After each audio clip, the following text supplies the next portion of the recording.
एक बार सनक, सनंदन, सनातन और सनत कुमार ये चारों सनकादि ऋषि कहलाते हैं और देवताओं के पूर्वज माने जाते हैं। संपूर्ण लोगों से विरक्त होकर चित्त की शांति के लिए भगवान विष्णु के दर्शन करने हेतु उनके बैकुंठ लोक में गए। बैकुंठ के द्वार पर जय और विजय नाम के दो द्वारपाल पहरा दिया करते थे। जय और विजय ने इन सनकादिक ऋषियों को द्वार पर ही रोक लिया और बैकुंठ लोक के भीतर जाने से मना करने लगे। उनके इस प्रकार मना करने पर सनकादिक ऋषियों ने कहा, अरे मूर्खों, हम तो भगवान विष्णु के परम भक्त हैं, हमारी गति कहीं भी नहीं रुकती है। हम देवाधिदेव के दर्शन करना चाहते हैं, तुम हमें उनके दर्शनों से क्यों रोकते हो? तुम लोग तो भगवान की सेवा में रहते हो, तुम्हें तो उन्हीं के समान समदर्शी होना चाहिए। भगवान का स्वभाव परम शांत में है, तुम्हारा स्वभाव भी वैसा ही होना चाहिए। हमें भगवान विष्णु के दर्शन के लिए जाने दो। ऋषियों के इस प्रकार कहने पर भी जय और विजय उन्हें बैकुंठ के अंदर जाने से रोकने लगे। जय और विजय के इस प्रकार रोकने पर सनकादिक ऋषियों ने क्रोध होकर कहा, भगवान विष्णु के समीप रहने के बाद भी तुम लोगों में अहंकार आ गया है और अहंकारी का वास बैकुंठ में नहीं हो सकता। इसलिए हम तुम्हें शाप देते हैं कि तुम लोग पापयोनि में जाओ और अपने पाप का फल भुगतो। उनके इस प्रकार शाप देने पर जय और विजय भयभीत होकर उनके चरणों में गिर पड़े और क्षमा मांगने लगे। ये जानकर कि सनकादिक ऋषिगण भेंट करने आए हैं, भगवान विष्णु स्वयं लक्ष्मी जी एवं अपने समस्त पार्षदों के साथ उनके स्वागत के लिए पधारे।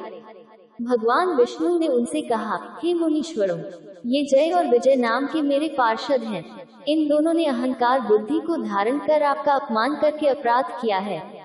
आप लोग मेरे प्रिय भक्त हैं और इन्होंने आपकी अवज्ञा करके मेरी भी अवज्ञा की है। इनको शाप देकर आपने उत्तम कार्य किया है। इन अनुचरों ने ब्राह्मणों का तिरस्कार किया है और उसे मैं अपना ही तिरस्कार मानता हूँ।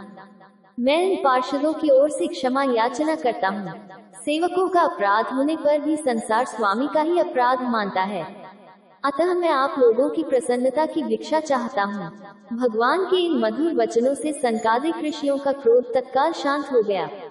भगवान की इस उदारता से वे अति आनंदित हुए और बोले, आप धर्म की मर्यादा रखने के लिए ही ब्राह्मणों को इतना आदर देते हैं।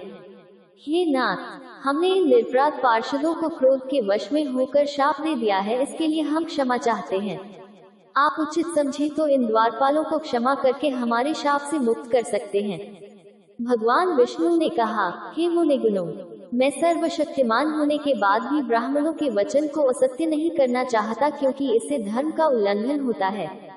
आपने जो शाप दिया है वह मेरी ही प्रेरणा से हुआ है।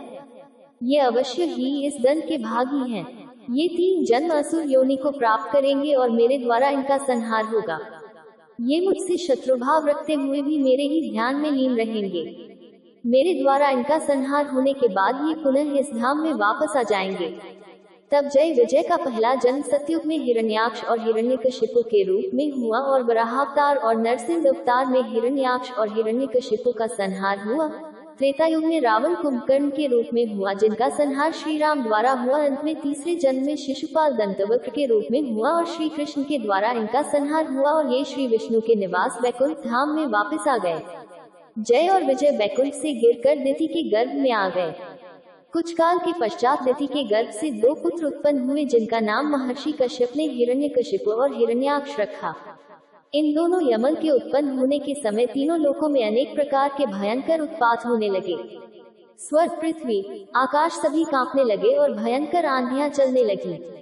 सूर्य और चंद्र पर केतु और राहु बार बार बैठने लगे, उल्कापात होने लगे, बिजलियां गिरने लगी, नदियों तथा जलाशयों के जल सूख गए, गायों के स्तनों से रक्त बहने लगा, उल्लू, सियार आदि रोने लगे।